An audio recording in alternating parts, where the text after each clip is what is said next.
Hey everybody, Barry here again. Back at the truck. This is getting so close to actually doing something.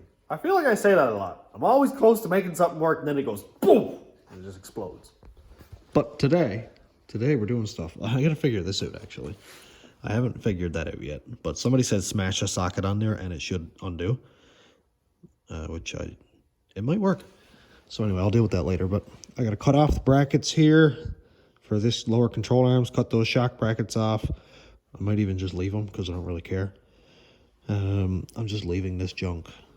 I just gotta cut that off, and this bottom sway bar thing, that's gonna come off with the control arm.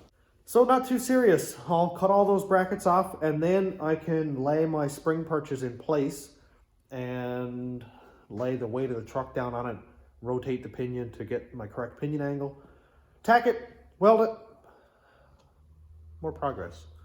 We'll see where we get today. I'm just gonna go. I have a plan for this video, but there's no real script, which is like the last 500 videos I've filmed. But I'll see where I finish and see what kind of time we come up with. So let's get at it.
I've got these old junky brackets cut off.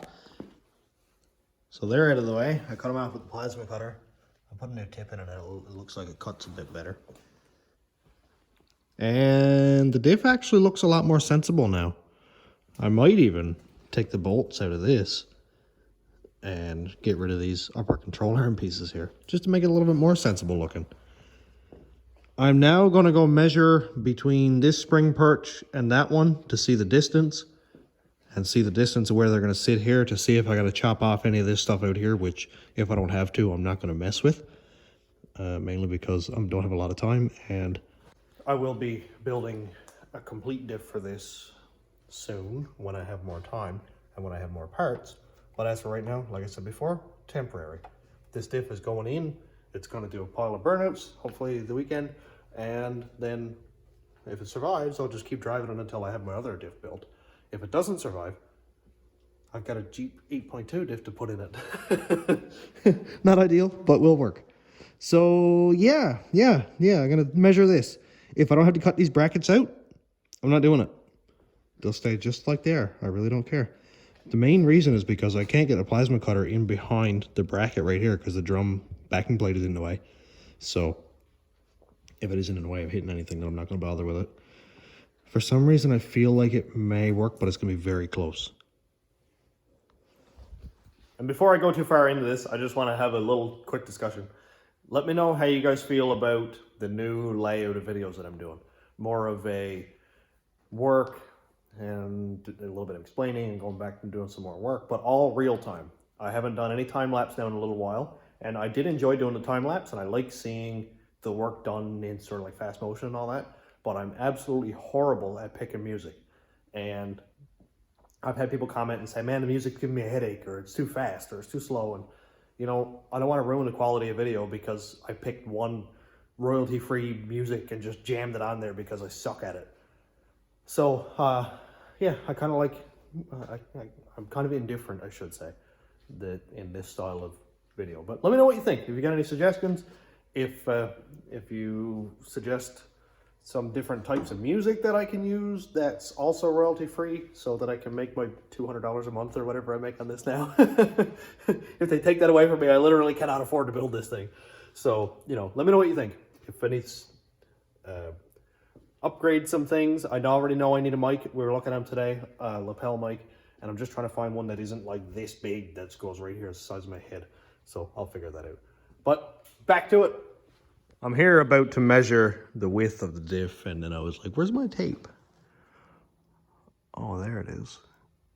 Oh yeah, it's that high up on this. I don't need no ladder. All right, don't do this at home, children. And I lived. I'm gonna measure from the outside of one square stock to the inside of the other. That is going to give me the same distance as center hole to center hole. So it is, without bending the tape too much, 39.5 inches, and I'll compare that out to here is 39.5 inches. So 39.5 inches from center pin to center pin. That's my width. I've got an 06 Chev truck frame in the back of this, and for anybody who knows the width on that one will know that it's about 10 inches narrower, and that's because I narrowed the frame rails and put in new cross members. And I have videos on that if you want to check it out. It was a pretty cool setup, actually. And now, to see if there's anything going to be in the way, let's go 39.5 inches. So 20 inches will be 40, so go back a quarter inch. I think we're going to be just fine.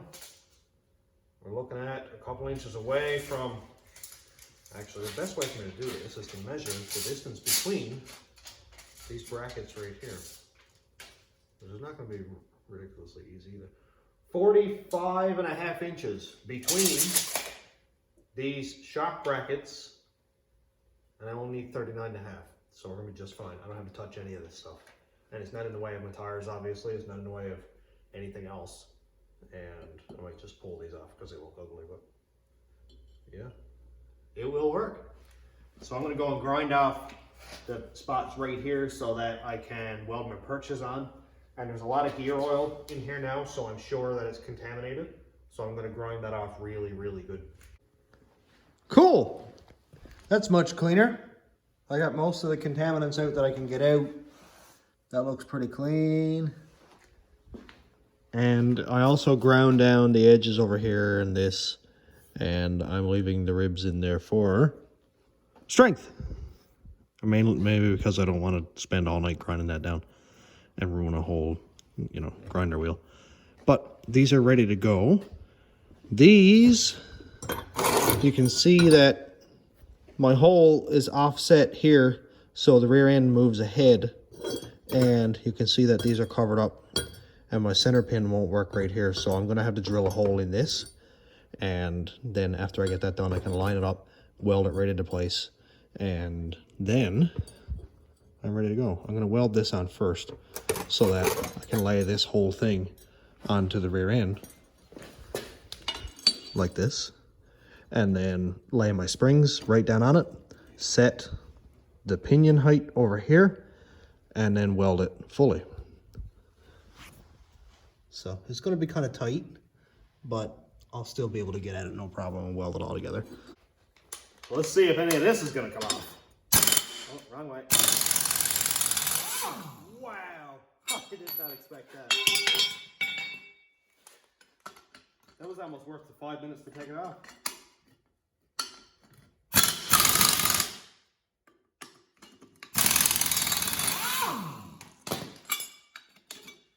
So much better.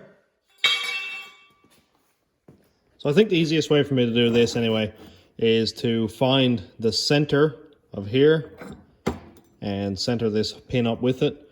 I'll weld it first, then I'll flip it over, and then I'll just drill the hole again.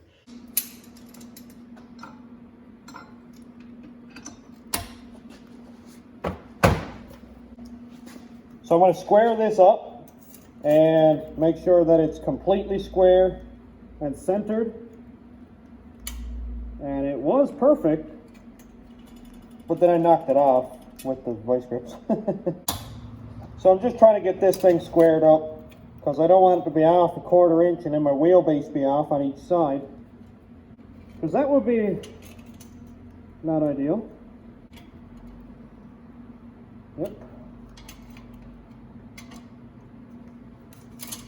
And also it's square, so now I can go and weld this one on.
Flux might not be pretty, but it definitely does work.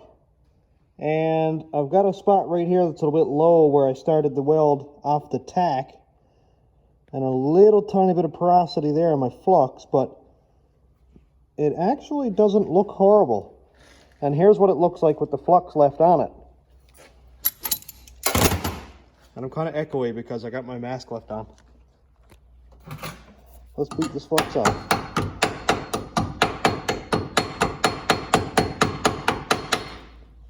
And then wire brush. And I might have got a little bit cold back here on the end. Right here, I might have pulled it a little bit too fast there, but it's not horrible. I am going to weld around this, and I might do a second pass on it again.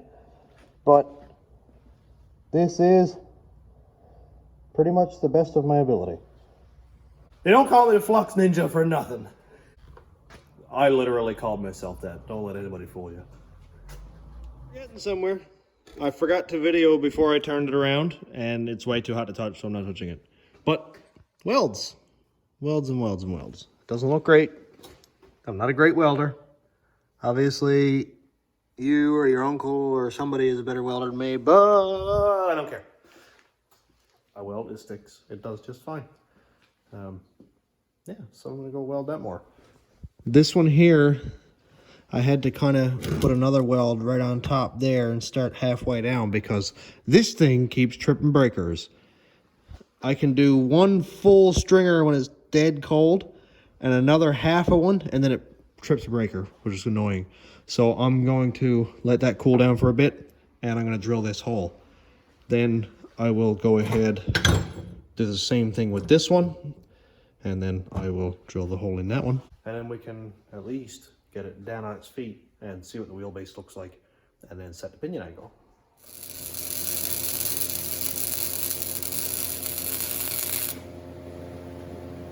It tripped right at the end of the weld. Oh!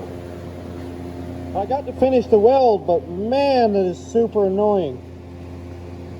I'm going to go and plug weld that hole there in the middle, just like I did on this one.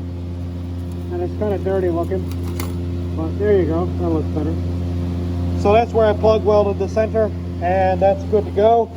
And then this one will be good to go. Despite the issues with the welder, which I have to think about, and actually Hank might be able to help me with this issue if you're watching right now. Because Hank's a Sparky, and he sent me a really cool extension cord for the welder. But anyway, it has a 20 amp outlet, and way up there, I mean like way way up front. Yeah, let's see. Like way up there past that light back there. So probably 50 or 60 feet. There's a 20 amp breaker that this runs on. It's a single 20 amp. So if anybody could give me any insight on why this is tripping breakers, because it is a pretty heavy duty welder, but it only has a 15 amp cord on it. So there really shouldn't be any reason why it would trip a 20 amp breaker. And only after, I'll say, about 6 inches of welding, like I had to get this one done, then I get halfway across here and it trips. So why, in 6 inches of welding, does it trip a breaker? It shouldn't happen. It's not supposed to happen. But anyway, I got it welded. Whatever. Now I'm going to blow up the tires because they're a little bit flat, and I'll roll this in under there, lay it down in place. And what I need to do, which is not going to be very easy because we can't see very well, is check the angle of this slip yoke.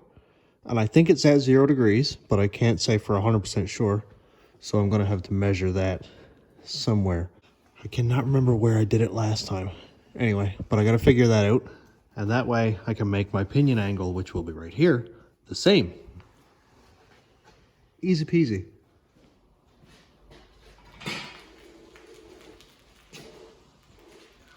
I think what I'm going to have most trouble with is this. It just does whatever it wants. Now, I wonder how funny this is going to look. These are so narrow. Oh, such small tires. Okay. I just checked on the crank pulley, which is, of course, parallel with the flywheel, which is parallel with the output shaft. So the crank pulley is at 0 degrees.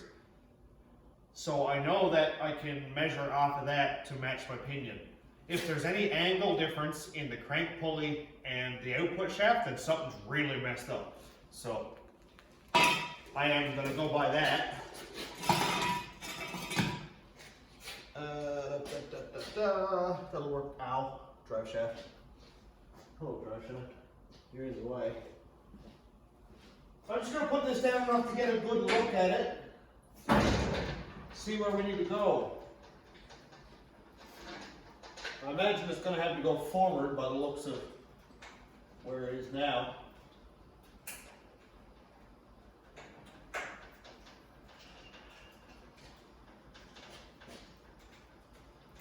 Yeah, it's going to go forward quite a bit.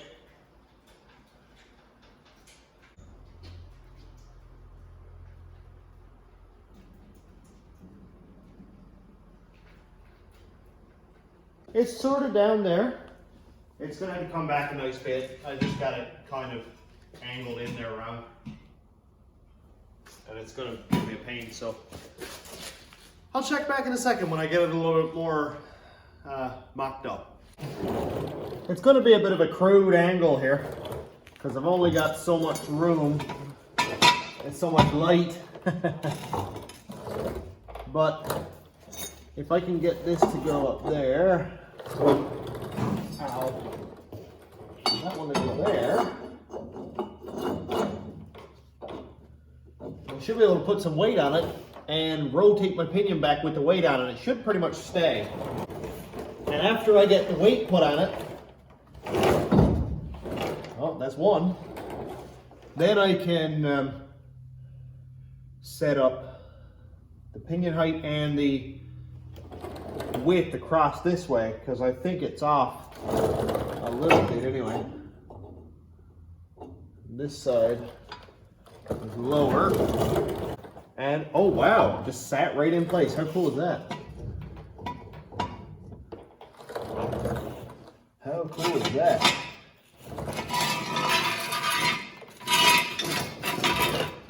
I'm just gonna set that on top of there. And yeah, man, this might do it.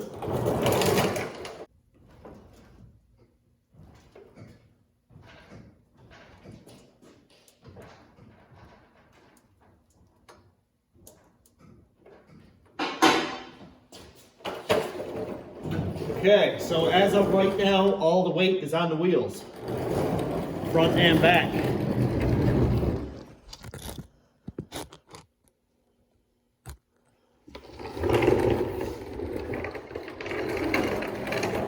that's a much better angle. So I'm going to measure from the backing plates out to the springs and see which way it's got to go. If I need to, I'll just move the body itself. I don't actually need to move the diff.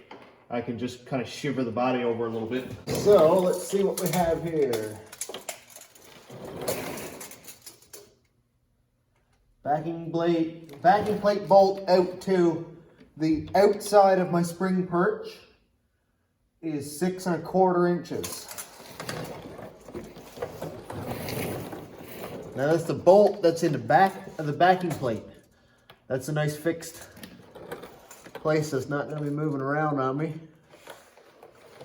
And here we have just over 5 1/2. So the rear end's got to go, or sorry, the truck. The truck has to go this way.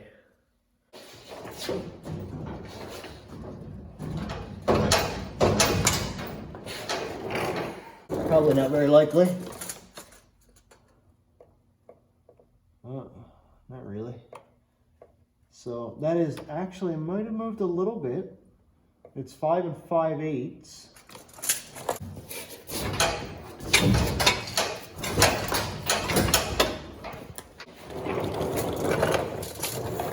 Oh yeah. I moved something because the whole thing is kind of oblongy. You just smack the hammer.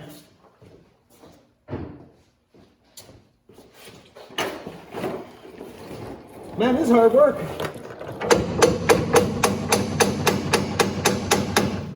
So all I need to do basically is get both measurements exactly even. And the measurement that's further away needs to be moved closer. So here we have 6 1/8. I'm probably gone too far now, actually. And I have 5 5/8. I moved it exactly as far over as it was.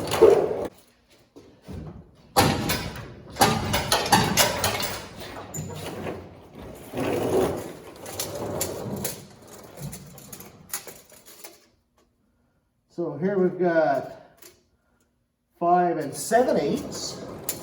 So I moved it 1/4 inch by the looks of it. And I've got 6 1/16. So I need to move it just a hair more to be that precise.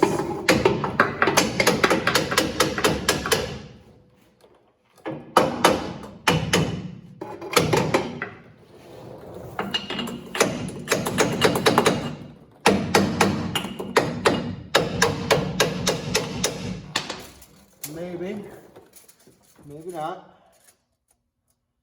So we've got basically right on 6.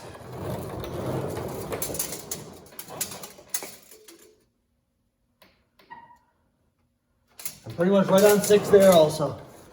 So that's wild. So now I'm gonna go check and set my pinion angle, and then I can weld the perches on. Now it's not going to be real easy to get an angle out of this because you can see that it's fairly tight under here and the truck is really low, but I will put it up in the corner when I get the angle sorted out. So that was the front crank pulley angle, which came out to 0 degrees. That's great. So when it came off the ramp, it came down completely level. So that's perfect. 0 degrees there is great. Now I'm going to go and I'll put the pinion 2 degrees down. That way, when the leaf springs want to wrap up a little bit, the pinion is going to walk up to level rather than being 2 degrees up or 3 degrees up or 4 degrees up, depending on how much wrap up this thing is going to have. The springs are very thin, but they're fairly wide, so it might be okay. And now I'm going to be checking the pinion angle here. And what I'm going to do is set it down 2 degrees, which will be about 2 degrees negative. And we'll see that on the screen in a second. So it's not too bad. You'll see it in the recording pretty much right now that it was on 4 degrees down, so the pinion was down too much. And all I had to do was just kind of knock it up with a hammer. There's enough weight on the rear diff now that it stays right where it needs to be. So I've got it on 2 degrees down, and I'm going to go ahead and tack this in place. When I get it tacked, I'll pull the truck up out of the way again, and then I can fully weld it comfortably on the floor.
I put them on backwards.